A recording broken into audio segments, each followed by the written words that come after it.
أعوذ بالله من الشيطان الرجيم بسم الله الرحمن الرحيم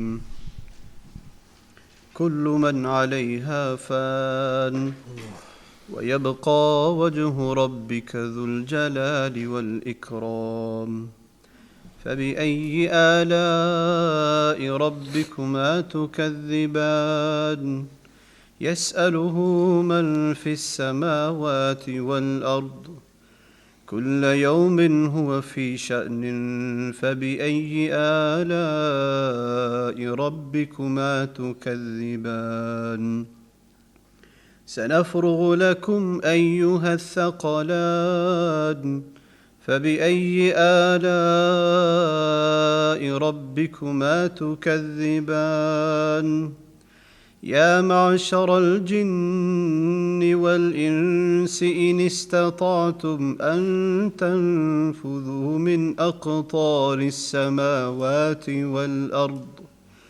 فانفذوا لا تنفذون إلا بسلطان فبأي آلاء ربكما تكذبان يرسل عليكما شواظ من نار ونحاس فلا تنتصران فبأي آلاء ربكما تكذبان صدق الله العظيم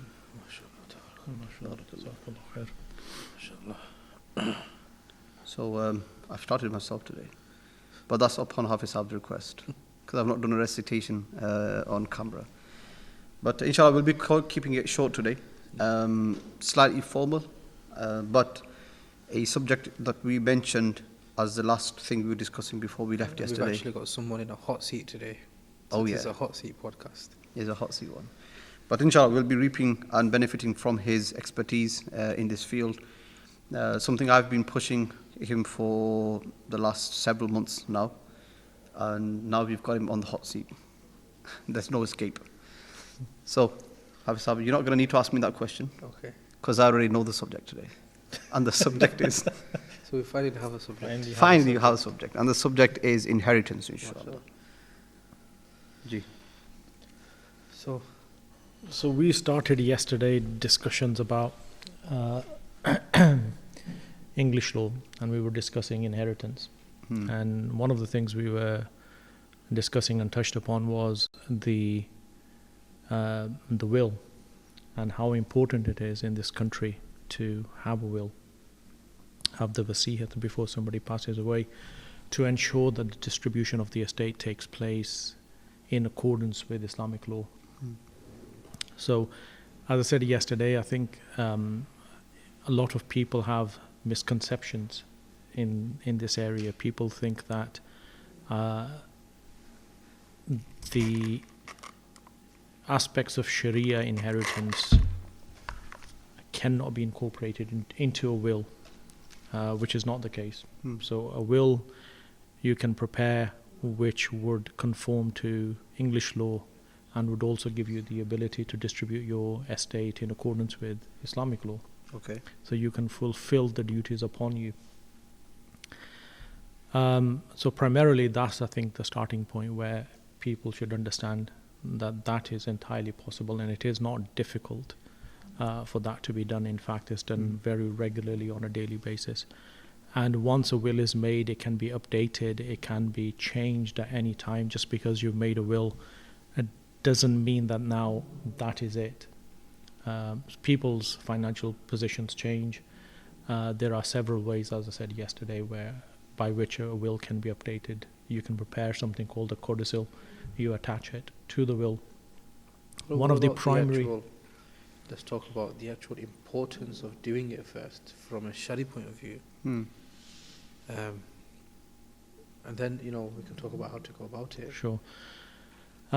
So we were discussing again, we touched upon this, yesterday, that obviously the Quran dictates the distribution of the estate under Islamic law, who gets what and how. No, just that point, the Quran dictates. Today I was sat down with a very good friend of mine, and we were looking at the Quran, And I found there are two types of knowledge that Allah directly attributes to Himself as the one who taught it, primarily. All knowledge goes back to Allah.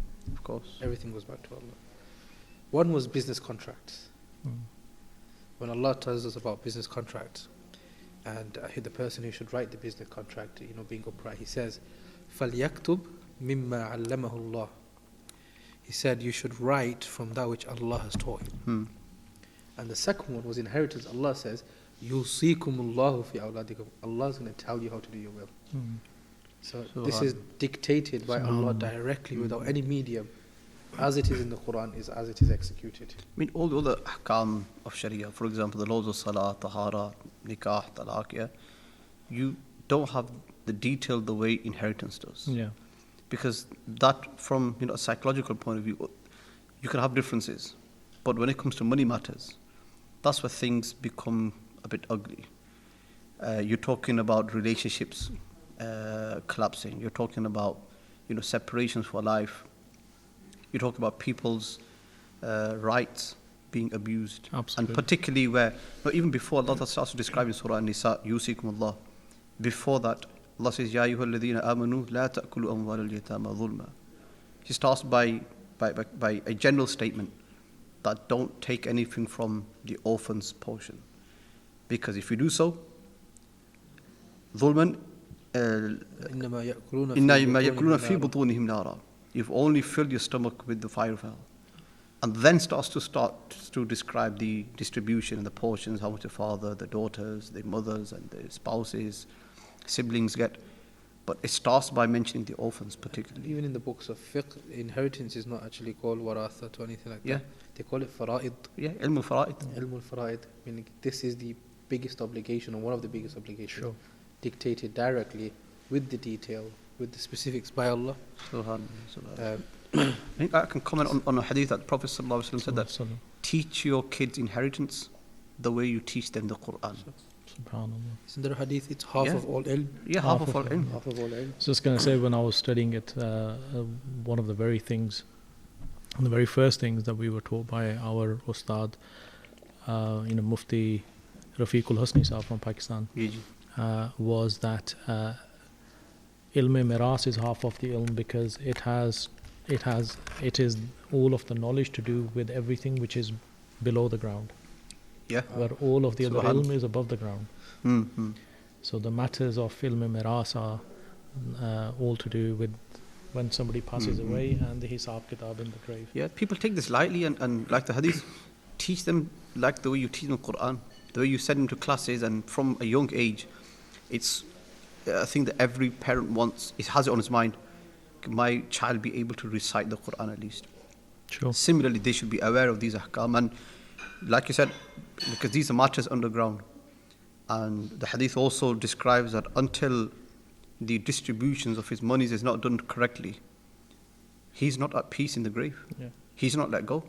The accountability is still taking place, and he's waiting for it to be done correctly.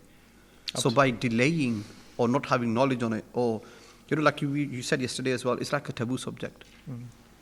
Between siblings, let's say the father, mother's passed away, they hinder from actually discussing these subjects, that they may be pinned on it, or maybe there's greed, you're greedy for that wealth or something. But I think there are two things, Hafsab. I think one of the primary things I come across is people are reluctant to talk about it because they feel if they discuss it at home, they're talking about death. Okay, maybe. So maybe, yeah. it comes across as a topic which is with a negative connotation. Yeah. In our culture, especially. In our culture. If you were to ask your dad what you're doing with your inheritance, it's almost as if you're asking him, when are you going to die? When you're When going to you die, gonna die, yeah. And in fact, it should be, anybody can die anytime. It doesn't have to be the father who goes first, or the senior person in the household who goes first. But that barrier has to be broken by the elders, I think, in the family. I have come across it many times when I discuss wills and estates with people. 90% of the time, they're not prepared. They know they want to make a will, and they don't know the process. They've not had any discussions. Even between a husband and wife, they've not had a discussion. Yeah. So husband and wife with children, For example, they're about to go on Hajj. They want to make a will before they go, but they've not had a discussion between themselves. What's going to happen? How should they make it? Who should do what?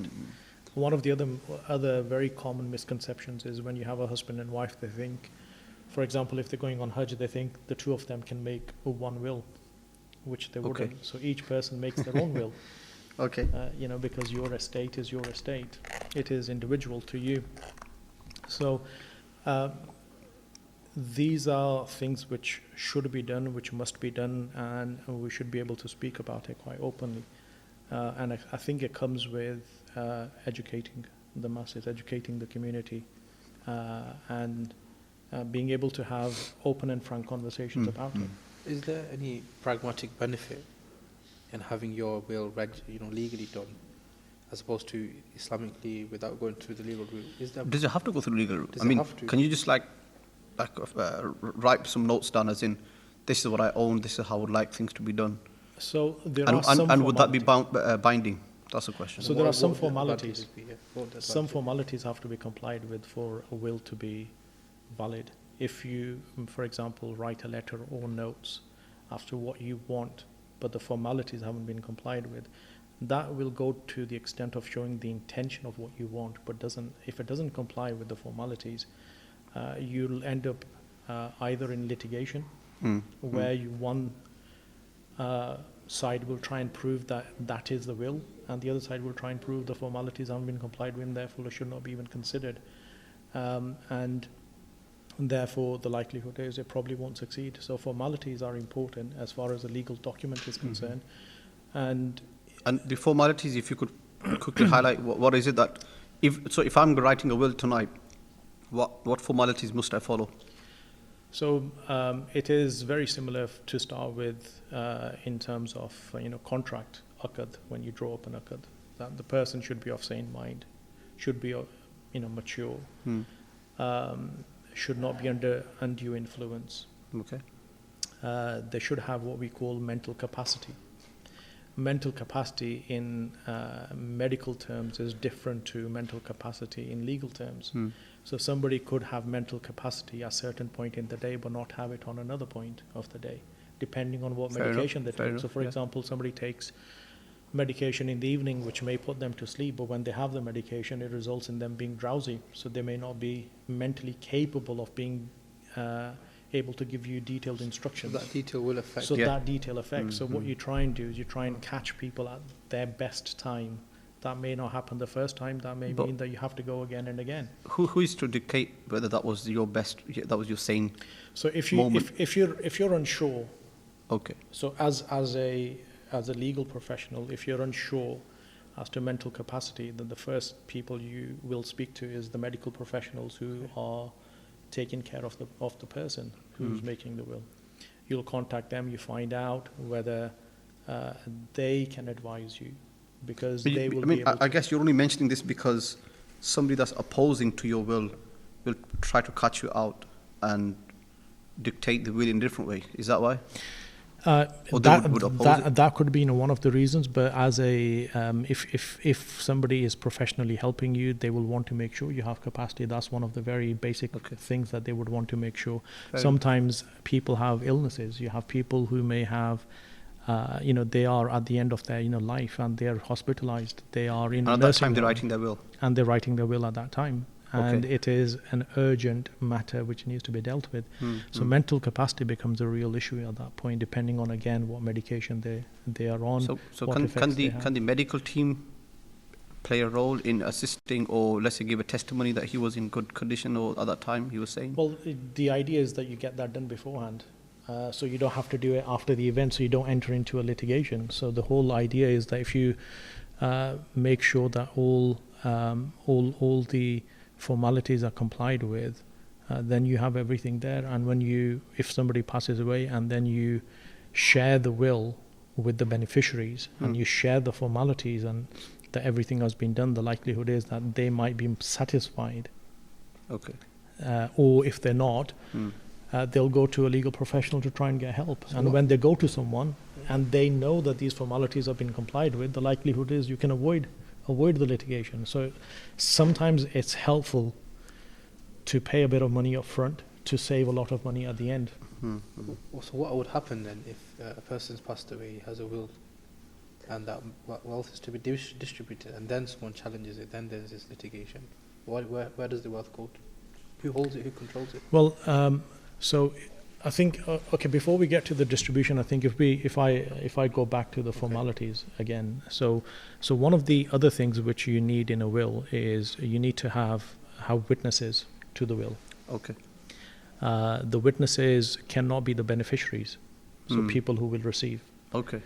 That's legally binding, yeah. Absolutely, and it's a must.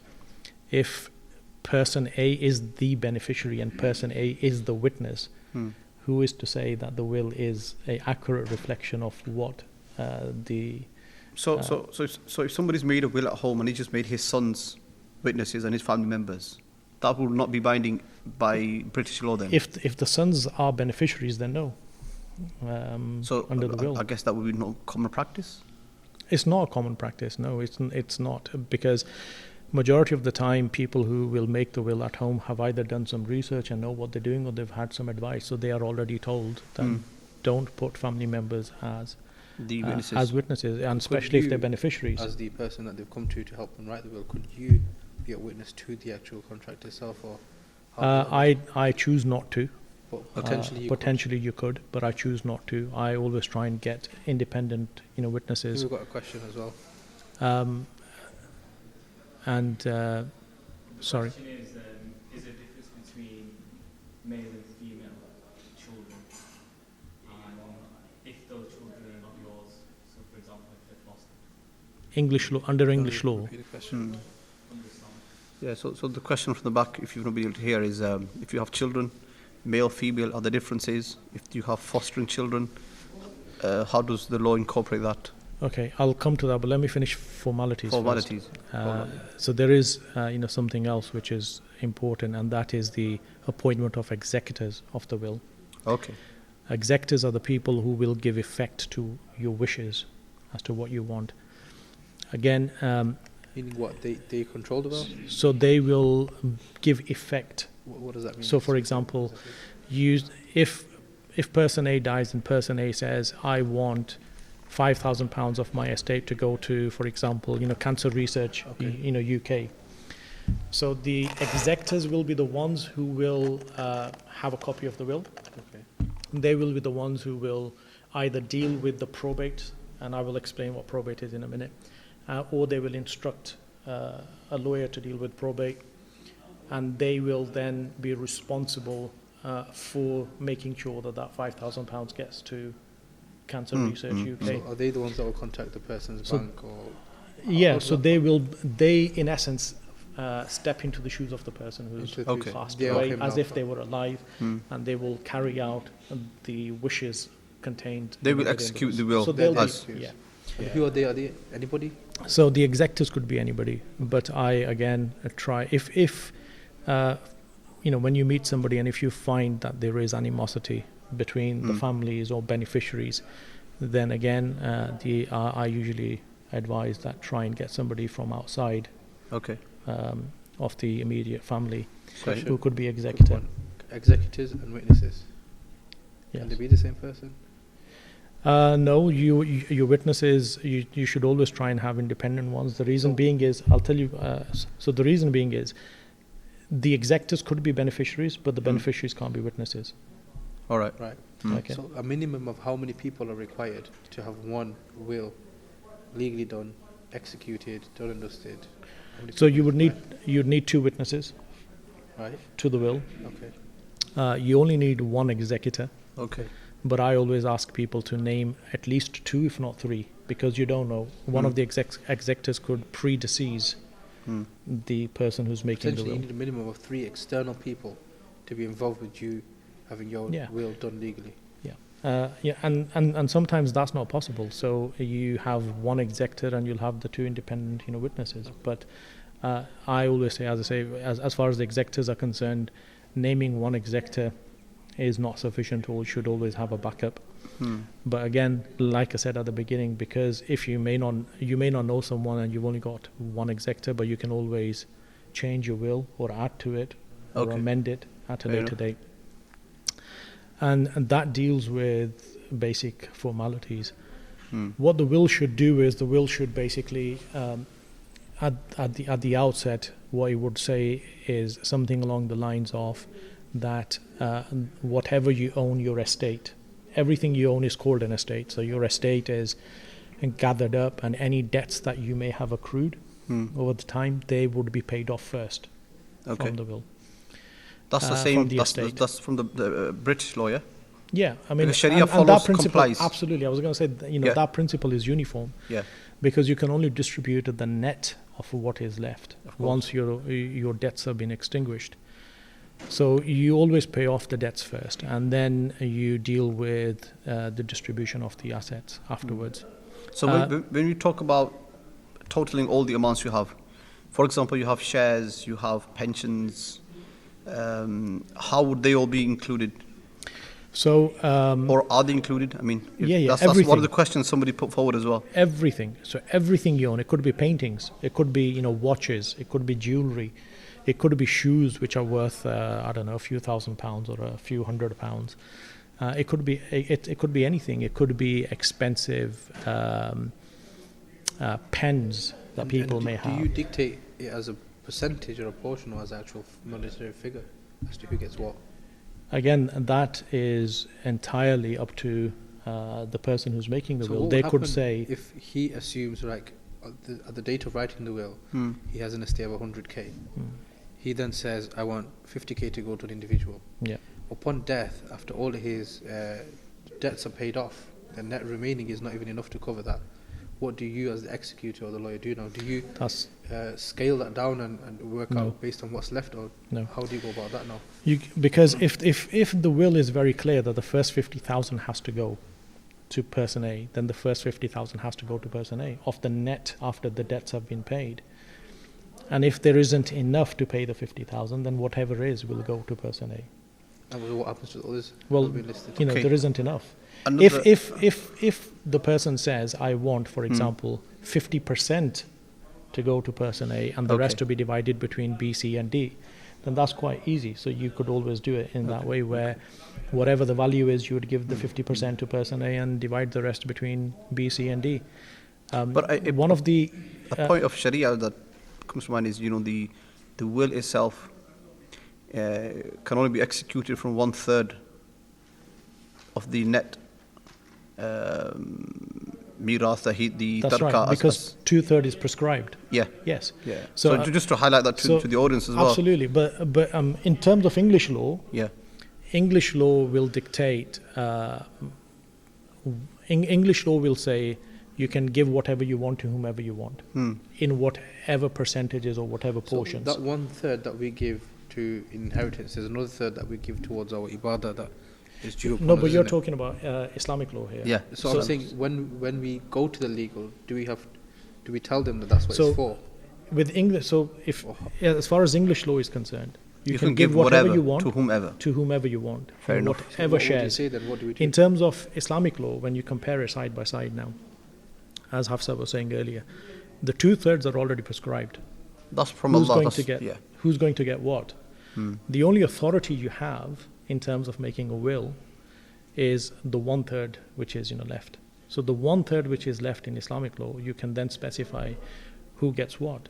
For example, so one of the very common questions in terms of Islamic law when you discuss it with people is they say, why does my wife only get 1/8? She's been my wife all my life. She's been through thick and thin with me, and why does she get 1/8 only? And then so one of the ways is the 1/3 which you have authority over, Okay. Give that to her. entirely Yes. to her Yeah, if that's you it. want. Yeah, And makes sense. and one of the other questions is why? Why does she get 1/8? Why not more? And I think if you want to answer that question, you have to come out of the cultural aspects that Yes. we deal with. Islam does not prohibit the role of a woman to be within the four walls of the house only, so she cannot conduct her own business. The idea is obviously, as you would know, that the husband is the financial provider Yes. for the wife, and Whereas whatever the wife earns throughout her life is for her to keep and do whatever she wants, with it. Now, if she hasn't restrained herself to just the four walls of her house, or she has chosen not to indulge in any businesses or anything like that, then that is a choice that she would make. Yeah. But at the same time, isn't it also because she's also somebody's daughter, somebody's sister? I know when two daughters come together and they're the lone daughters, they take 2/3 of the entire wealth of their father. So there are portions. So from her own father's. Yes. She's also taken from her father's, and look how much she got from there. But then, so obviously that can add on to whatever she gets. But as far as her role as a wife is concerned, then it is for her to do what she pleases in that respect. And again, you have the ability out of that 1/3 to give the whole of it if you want to her. So if you feel that is what you want to do, then that is what you do. So there is no restriction on that. If someone wants to give more than what the Sharia has dictated, from the 2/3 that has been dictated, is that sinful? Well, you're going against the prescription of Quran. Yeah. And the Quran is telling you what to do. And look,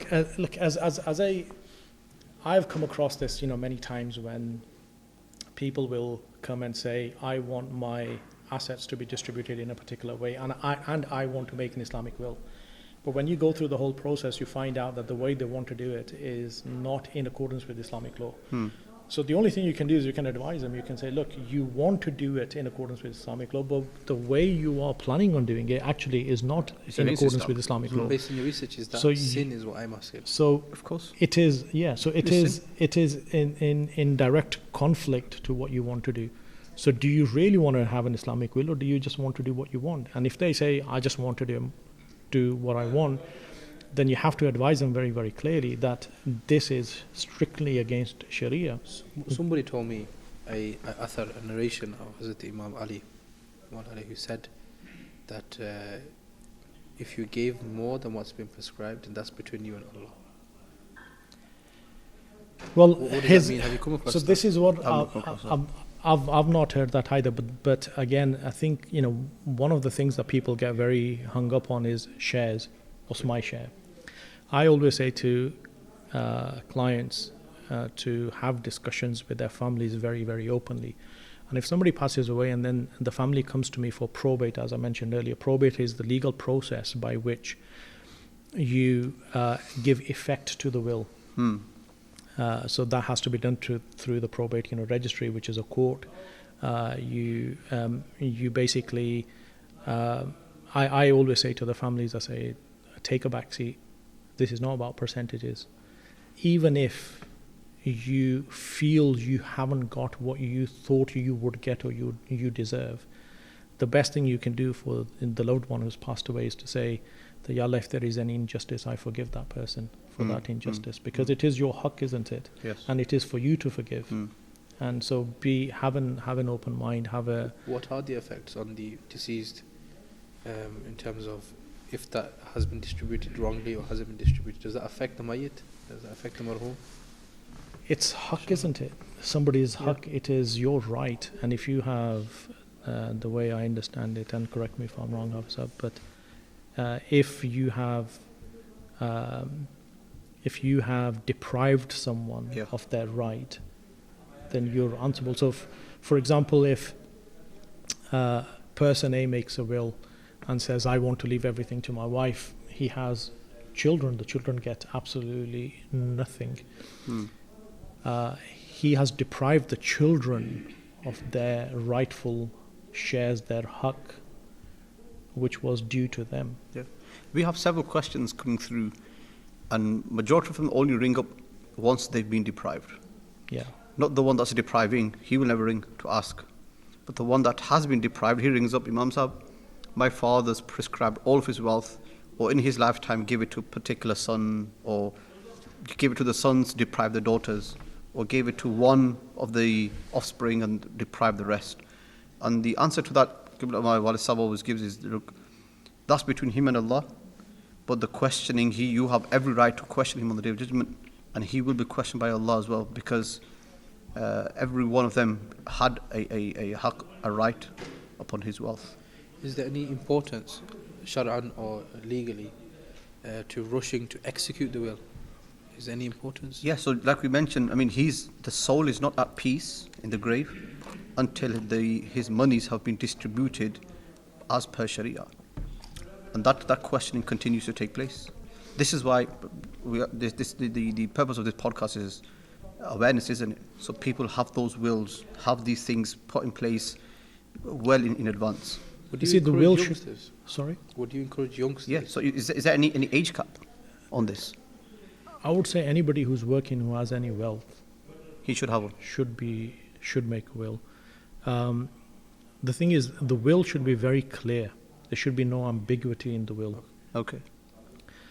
And if, for example, the 1/3 under Islamic law from Okay. which you can make a will, I even say to people that even though you have an absolute right over how you deal with that 1/3, put a narrative down. So, for example, if you want to give everything to your wife, for argument's sake, put a narrative down in the will for the children to say, this is the reason why I'm giving the whole of the 1/3, so they can be at peace and they know why. Okay. Unfortunately, in the day and age we live in, people fight over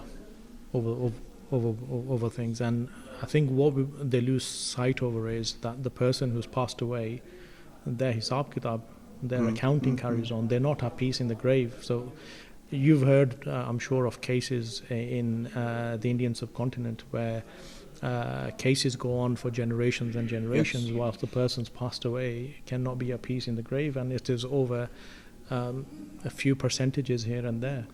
So No. that should send shivers up and down people's spine, Yeah. because Are the individuals, the people who are inheriting, who cause these problems, are they held accountable for a sin as well, for causing the issue and the dispute and causing discomfort to that individual who has passed away? Or is it the other way you see, around? again, I think the issue is that these conversations don't take place within families, and that causes problems. So, for example, you could have a sibling who says that my mother or my father promised me X, but that was never communicated to the rest of the children. Now, the rest of the children, That's a common one, this, isn't yes, it? This is and the rest of the children might think, well, we're being wronged here. And if that conversation took place openly, then that issue would never arise. The alternative view is that if you feel you're being wronged, instead of holding everybody to account over it, one of the other ways is you say, okay, if somebody has wronged me, I forgive him. I forgive the person who's passed away. Because it was your right which you are in essence arguing you've been deprived of. So if you say, I forgive that person for the sake of Allah and Allah's Rasul, then it is for you to forgive. What's the cost to do it? Of a will? What are the costs Relatively involved? cheap. You can get it Does done. it vary from Yeah, firm to firm? Or? You could get it done for between I would say about 80 to 150 pounds, so it's relatively cheap. But if you have a big estate, so for example, anything over, inheritance tax will apply on certain estates. What is that tax? Inheritance tax is, if your estate is worth over £325,000, inheritance tax is applied at 40%. Above that amount. So if, for example, if your estate is worth 350,000, the first 325,000 is tax free, and the other £25,000 is taxed on at 40%. At 40%. So If if that's your the money estate you've is- received through inheritance. Yes. So Okay. it will be. So that is a tax liability of the estate. The estate has to pay it Okay. before you distribute it. Before you distribute. Yeah. So, for example, and the costs of a will can go up where you have to do planning for an estate. So estate planning is, for example, you can deal with an estate which is worth £1 million, £2 million, £10 million. Okay. And if you imagine that if, for example, 325,000 as a base rule is tax free, and the rest is going to be taxed at 40%, that's a huge tax bill. So the estate planning allows you to try and reduce the tax liability, and that is quite an intricate and detailed work. It's not something you can cover in a podcast or tell people how to do. Yeah. It does really require a lot of work and thinking. There are some incentives. So, for example, if you've gifted, someone, say for argument's sake, somebody owns a Rolex watch worth £40,000, and they gifted it to someone 7 years before they passed away. Now, after 7 years, that gift is tax-free. But if it is within the 7 years, then elements of tax may apply, depending on how long it has been since the gift was given. Okay. So there are various permutations you have to go through, and when you deal with big estates, it can take weeks and months to actually go through the probate process, the legal process afterwards. So somebody messaged me as well.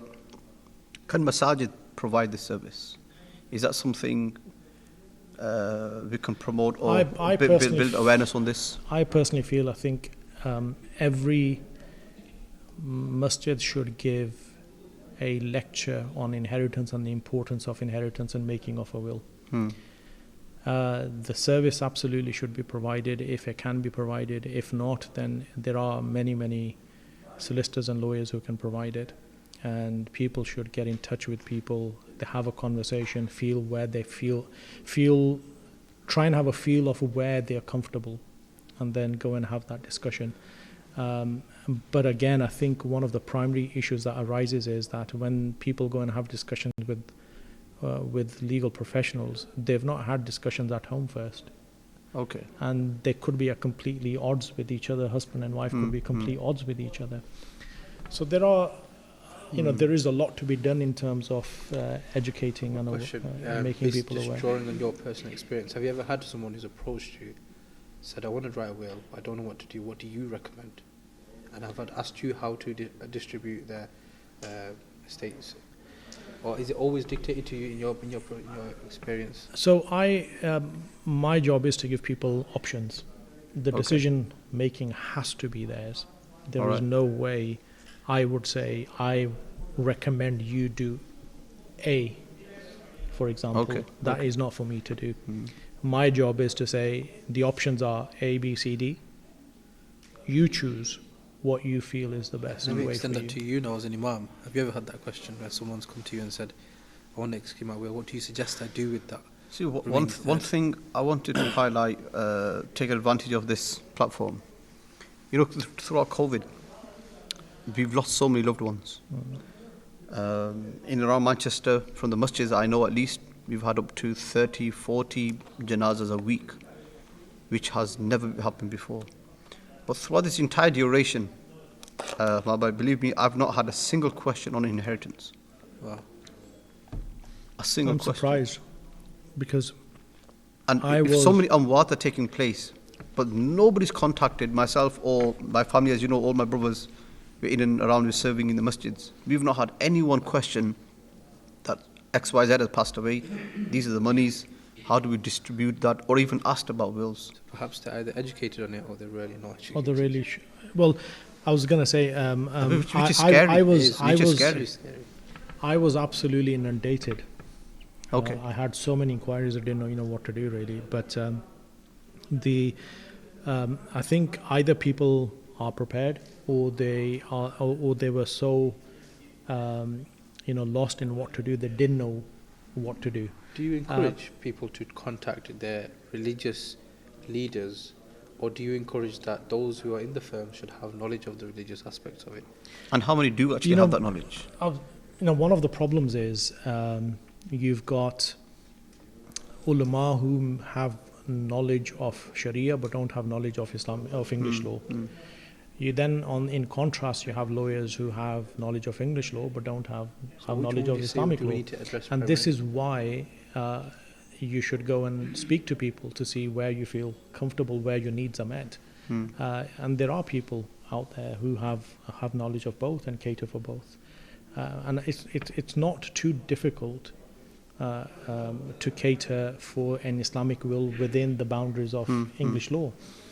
So, it's easily done, but it's about finding the right people. And there are people out there who can and who do cater for that. Okay. We're running short of time as well, Mabai, but do you want to highlight any common bad practices just for the awareness I wanted to of ask, the community? before you conclude then, what are the negative aspects of having it done legally? Are there any? Let's talk about that. People think that if they go to a lawyer, it will cost them a lot of money. Oh, okay. Okay. Fair That's enough. a misconception. Hmm. As I say, sometimes you may end up spending a small amount of money to save a huge amount of money at the end. Say. And it is about considering all of the options. Those who feel they're confident and they can do anything, or they're aware of what they need to do, they can do it at home. The only negative thing I would say is, I think it comes from misconceptions rather than reality. Okay. And the misconception is that people think, well, if I go to a lawyer, they'll only be able to help me deal with English law and not Islamic law. And that's not the case.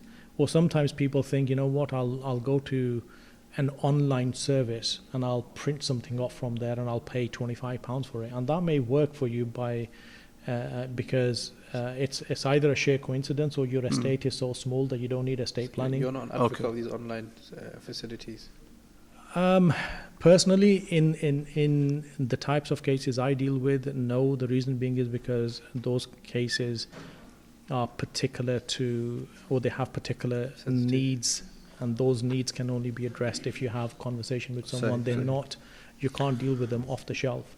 So if somebody, for example, can go online, might be able to get a will which says, I want my estate to be distributed in accordance with Islamic law. Okay. That's it, which is fine. But then Islamic law allows you to distribute that 1/3 according to however you want. How is that going to be catered for?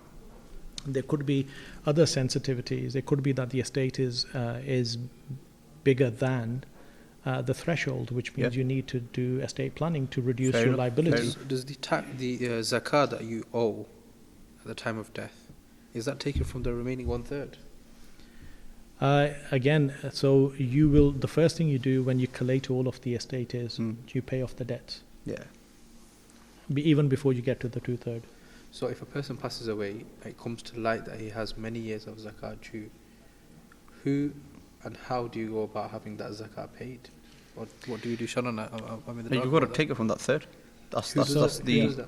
So again, it'll be the executors, but the executors can only do it if the will actually specifies that and that should be done. If the will doesn't specify that and it comes to light, then the beneficiaries should take a pragmatic view and think, okay, you know what, this is a burden on the person who's passed away, and we would rather forego that amount and alleviate that burden on the deceased. So legally, they won't be able to do anything. The executors, the lawyer involved, it have to be from the beneficiaries. They have to religious follow, concern. they have to follow the clauses of the will. They have to give effect to the will the way it is written. They cannot superimpose their will at a later you date. as a lawyer would educate whoever's come to you that do consider your zakah, do consider all Absolutely. This, fantastic. Sorry. Jadid, Jazakallah. I've got so many more questions, but we're running short of time. Something just come to my mind right now. We'll call it, wills and probate, 101, and then we'll go to 1 or 2 another Part day, 1 and inshallah. part 2, okay. But inshallah, as the videos just get around, I'll be anticipating questions from the community because the links will come around in the groups. I know from my broadcast list, I've sent it to everyone I know. So anybody with questions, inshallah, do get back and we'll try to take on as many as we can in the next part 2, inshallah. Inshallah. Barakallah. Assalamu alaikum wa rahmatullahi wa barakatuh. Wa alaikum